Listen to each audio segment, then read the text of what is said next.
Good Sunday morning, everybody. Welcome to Sunday with Spirit. For those joining for the first time, this is not a political pull, it's a spiritual pull. Every Sunday, a group of us come together and we play on the web of creation. We dance, we jump up and down.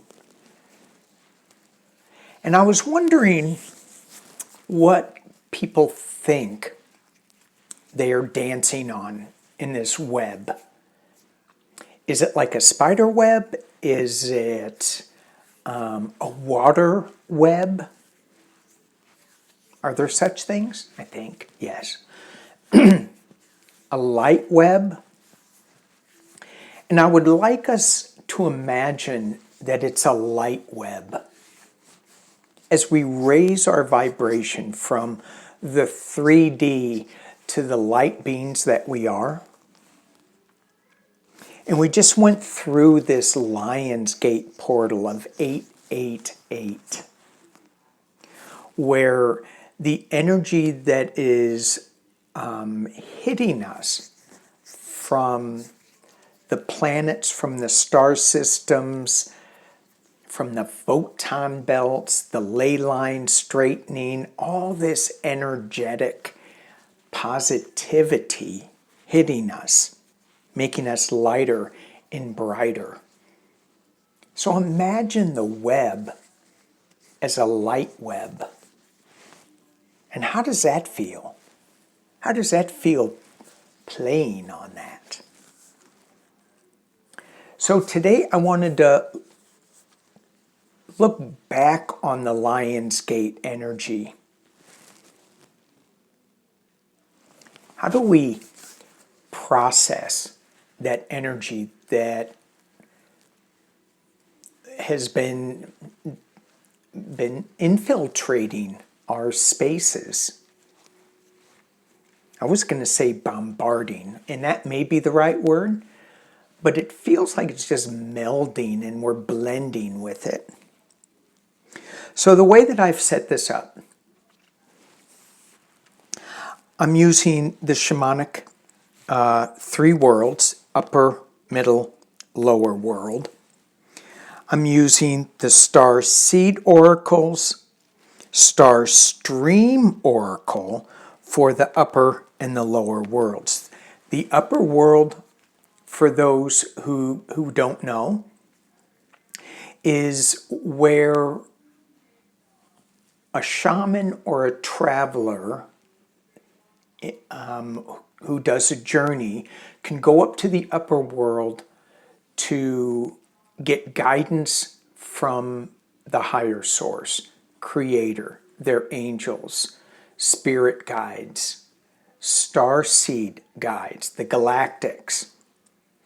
The lower world is also where you get guidance, and there is many times people go into the lower world and feel that crystalline energy going into a tunnel and it being lit by crystals and light sources that are different than what we are used to, earth energy lights. At least different than what we're used to on the middle world. And the middle world is where we live today.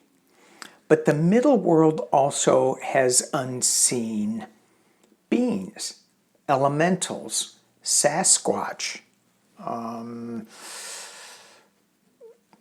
just so many other things. There's some tricksters there too. There's the duality of things.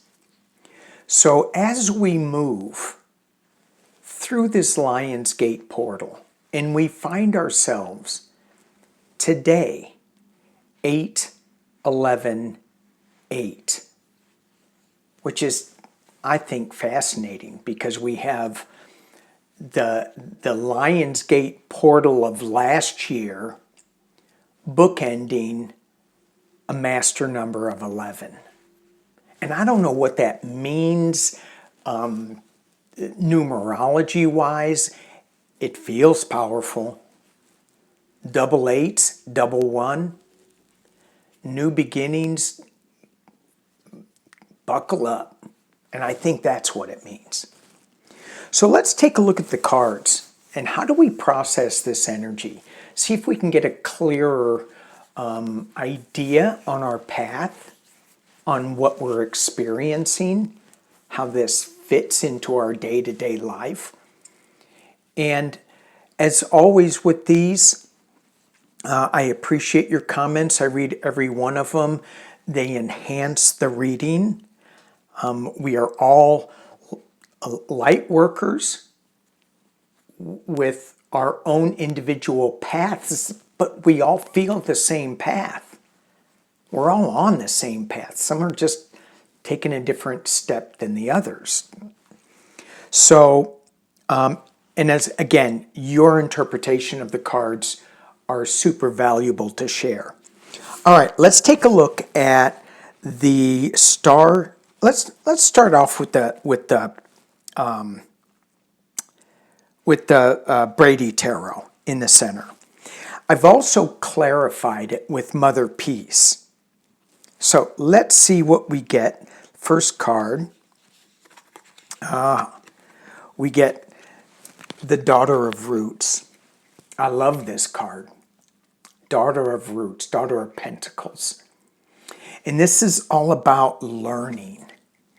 This is all about being in awe of the colors. Was it the sun setting? Was it the sun rising? The preparation, of what's to come? Is it the starry night that's to come? And then we have this it's hard to say what that is. Is it Celtic? Is it Buddhist design? Well, it's something that needs to be studied. Let's leave it like that. We have a great root structure down here.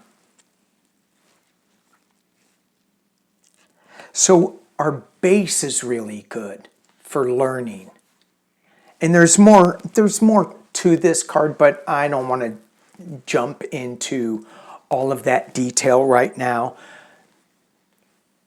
This is a time for learning, a time for, we're going to have to put some work into it, but it's an exciting time. So I pulled two of the Mother Peace cards. I set this one down and I go, that's not the right one. And I go, okay. So I pulled another one. Let's see what the not the right one is. Oh, well, that makes sense because it's the intro card. Tells you how to read the cards. The next card we get, Four of Cups. The Four of Cups. A lot of times with other decks, and this is a new deck to me, but in other decks there is this crying over spilled milk, missing an opportunity. There's a cup being offered that this person isn't looking at.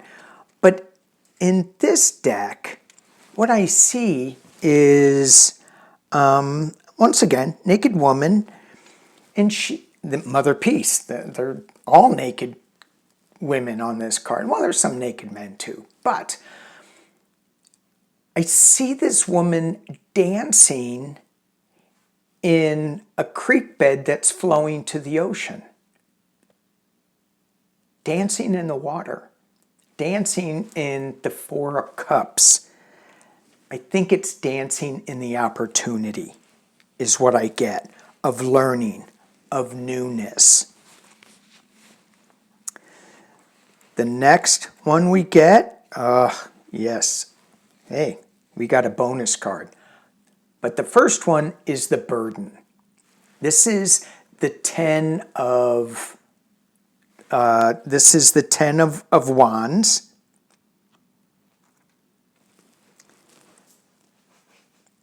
The burden, carrying a heavy load. Okay, so is it the learning that's carrying a heavy load? But we got a bonus card. I didn't know I pulled two. And the next card we get is happiness. Six of Cups. Going back to a simpler time? Certainly, and again, I don't want to say it, this is not politics, but in the US, it feels like it's going back to a simpler time. Happiness. So the burden we think is a burden, but underlying it is a happiness card. In the Mother Peace card that we get is the Eight of Discs. Hey, oh good. I was going, hey, all the women are clothed here, but maybe not. So this is normally the hard work, the Eight of Pentacles. But in this, they are creating. It feels like there is community. It feels like there's a joy that is going on in this building, in this creation of the Eight of Discs. And the next, okay. Do I have another? No, this is it. That's the finality. It's the final card. Oy, oy, oy. Is this, are we at the end of this burden? This journey of burden? Is this the end of it? I mean, it's the end. 10 of Swords. It's like, how? But this is an opossum. Opossum. So, is he really dead? I don't know. Those swords don't seem to be going in him. So I think he's playing possum. I think the finality is not really a finality at all. And the clarifier is, the Son of Discs. So he has the Knight of Pentacles. And this is kind of a slow-moving knight, but in this deck, he's pulled an arrow, and I happen to focus on this arrow, that arrow down there, and he picks up an arrow, and he's going to hit a bullseye. He's aiming at the bullseye. He's aiming at his target, his intention. So to me, what I see with this row as we are process this Lion's Gate portal on the earthly plane, on the middle world, we have a lot of learning, a lot of play time. We may think it's a burden, but it's really happiness. It is going to take work, a lot of work with this Eight of Pentacles. And what we think is the end is actually a new opportunity to take aim with a new intention. The Star Seed Oracle deck. As we process this energy, just know that all paths lead home. Inner authority, intuition, turn your gaze within. I got this card, I think the last reading, and this is all about walking the labyrinth. This is all about our inner authority. If we let go of this earthly form and tap into our inner authority, how tall are we? How big are we? How big is our intuition? Surrender to the sweetness. Venus energy, pleasure, joy, make love to life. Wow. Wow. Make love to life.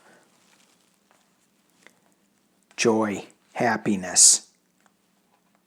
Down here, surrender to the sweetness.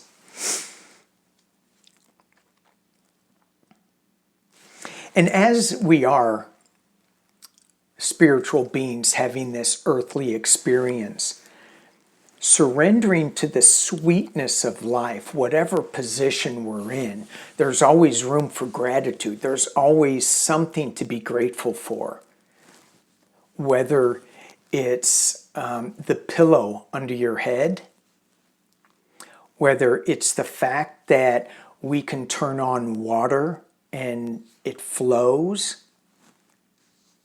For those of us living in the U.S., and now hopefully it's clean water, but find something. Surrender to the sweetness. And the next card, the Great Severing.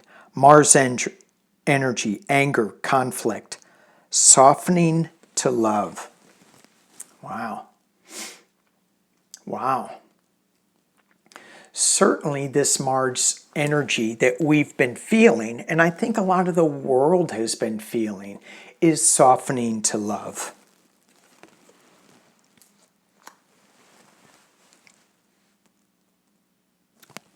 Very cool.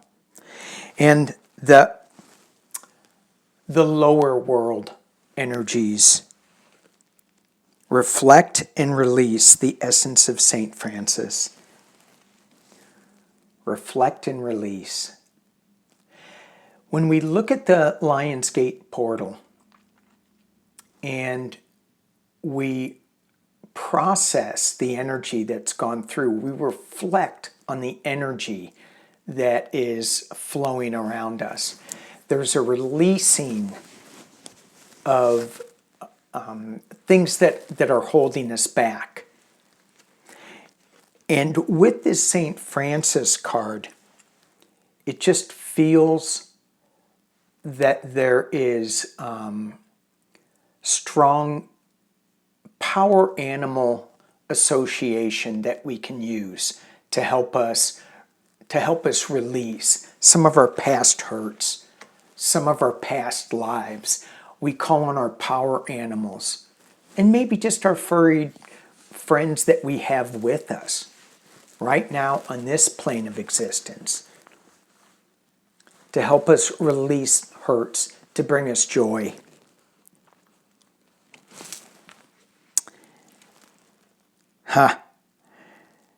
Conscious vision. Illumination. So as we dive deep into the lower world, this to me looks like crystalline energy, illumination. You think that when we go into the lower world, when the shaman takes us on a journey down into the roots of a tree, and down we go, and we get off at certain levels, whatever level, there's doors all the way down into the lower world. And we open the door and we see this amazing light in the middle of the earth.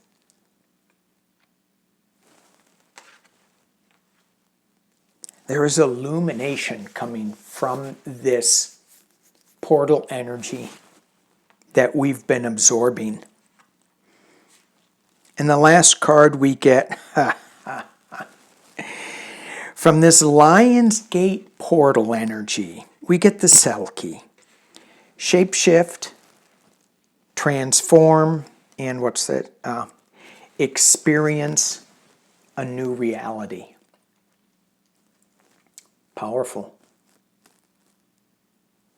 So whether we feel this now, it feels like this lower world energy is, it hasn't come up to the surface quite yet.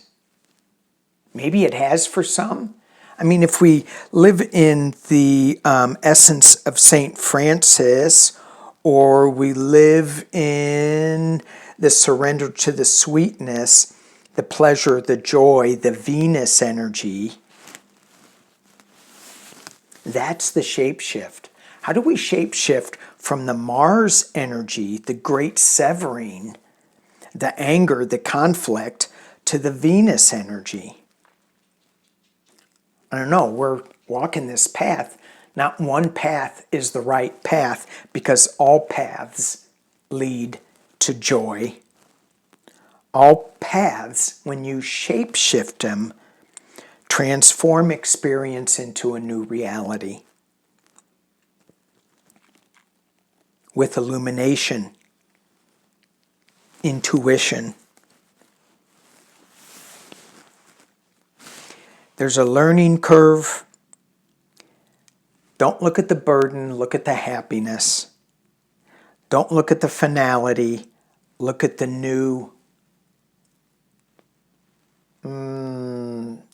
opportunity that we can aim our arrow of desires at.